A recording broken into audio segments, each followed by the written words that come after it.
Hi, this is John Hatton from the Code Zone, and I'm going to talk very briefly about how to play Brain Bones. Up here at the top, these are the dice that you can drag around. This is the play button. This is where your scores are tallied, and this is where your discards are kept up. So the way you play is you can drag dice around to swap them. And you can drag dice into these two pairs. Pair 1, that's the score for that. That's, there's 10 for this and 9 for this, and I can move these two around.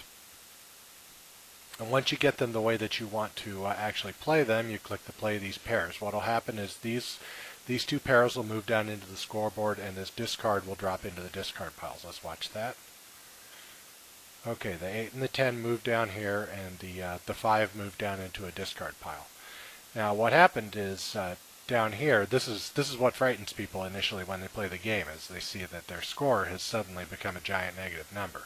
That's okay. The idea is that you need to make that stop being a negative number, and the way you do that is the first thing you have to do is you have to clear the skulls off of your row. So what that means is when you make a row, you need to basically commit to it. You need to decide this is the row I'm going to use. So let's try this. Let's say 8 and 7, and we'll discard a 2. Now watch what happens here. The 7 will come down here, the 8 will come down here, and you'll see that 8 cleared off one of the skulls. When we clear off all the skulls off of this row, you'll start getting positive scores. And when I said earlier that you need to commit to a row, that means you need to say, okay, I'm going to make enough 8s that it's going to clear this off. You can't just go say, okay, I'm going to make a row of 2, a row of 3, a row of 4, a row of 5, because by the time the game is over, you won't end up having cleared all of them. So we've got the 10 down here. We've got a 10. Let's go ahead and make a row of 2s just to see if we can do it. And 3. You'll see the 3 will go down into the discard pile. And we cleared off another one of the 10s. Okay, there's a couple of 5s, or we could make a 4 and a 6. We could make another 8 and discard the 2. Alright, you'll see that when I discard this 2, it's going to stack on top of this one. So let's go ahead and do that. And it did it. Okay, and you have, in this game, you have 4 different discard slots. So the dice will go down here, and let's go ahead and make a 12. We've almost cleared the 8, so let's go ahead and keep going with that. And one thing you'll see is this row keeps, or this discard stack keeps getting higher.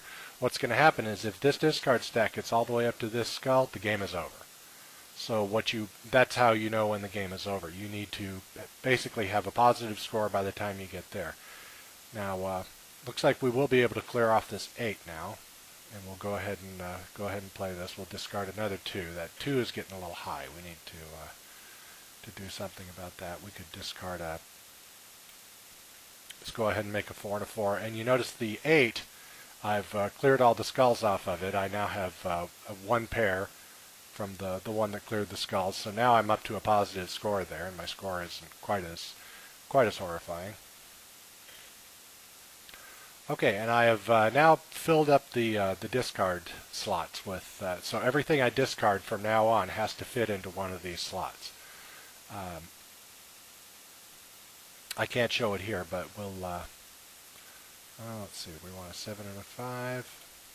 How about a 7 and a 7? I don't want to discard another 2. That 2 is getting too high down there. So let's just say 6 and 7.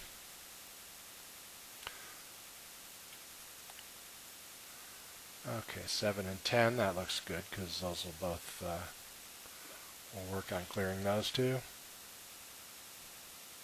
6 and 6 would be good. The problem is, if I try to discard right now, it's going to yell at me. It's going to say, you can't discard a 4 because there's not a 4 down here. You didn't plan for that. So let's go ahead and discard a 5. Okay. We'll make a 6 and 5. I'm not real happy about that, but we'll do what we can. 7 and 10, again, is good. That's going to start to clear us out there. Can make a 2 and a 10. Okay, and another thing you'll notice right away is that these pairs all have different values associated with them. For example, I've made one pair of 8s so far, and the pairs of 8s are worth 12 each, and so I have 12 points. Now then, 2s and 12s are worth quite a lot. They're worth 60 points a pair, but 2s and 12s don't come up very often, so you have to, if you want to start scoring on 2s and 12s, you can get a lot of good points, but, you could also not get enough of them, and then you'll have to live with the minus 100. Okay, I've cleared the 7.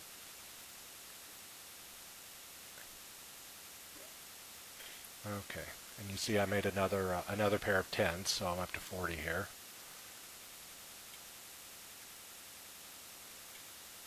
Okay, I can't discard the 6. I don't really want to make a 9. I think I'll have to make a 9 or 11, so I'll stick with the 9 there.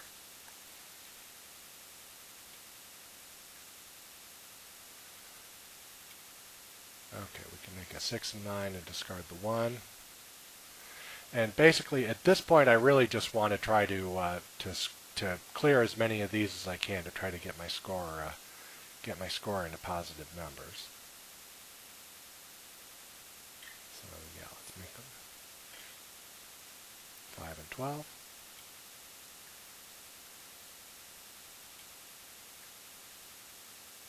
No, I don't want to open up the 11, so let's just make a.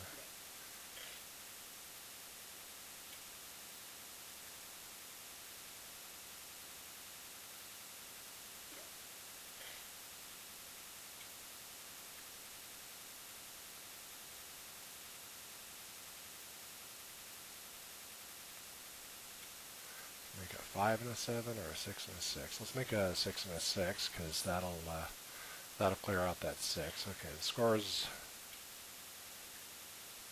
starting to look like something I can live with.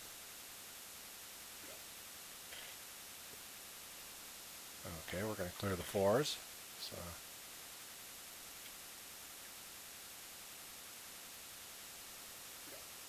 almost cleared the 5s.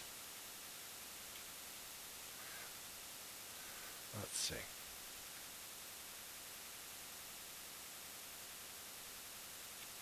How about if I do a 4 and a 5, that'll clear the 5.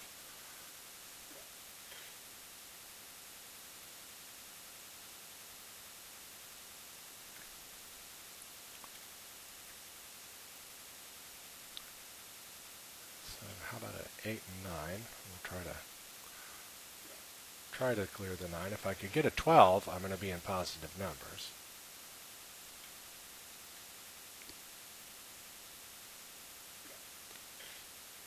Another 8 and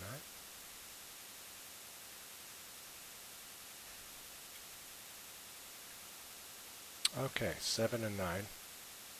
Alright, and that's going to clear that. Alright, now I've got a positive score. Yay! That's always a good thing to see. And that's good because it looks like my game's about to be over. As you can see, the only thing I can discard is a 2 or a 3 right here. And as soon as one of those gets discarded, the game's going to be over. So let's just try to make a few points with it. 5 and 9 would be good. It would have been nice if I could have cleared the 2s or the 12s, but I wasn't able to do that in this game. Maybe in my next game I'll be able to. But this is going to end the game.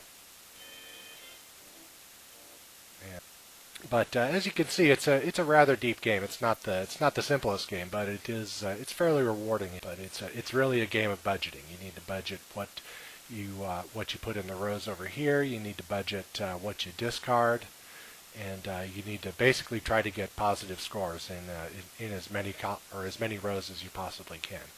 And that is very quickly how you play Brain Bones. This is John Hatton from the Code Zone. Hope you enjoyed watching.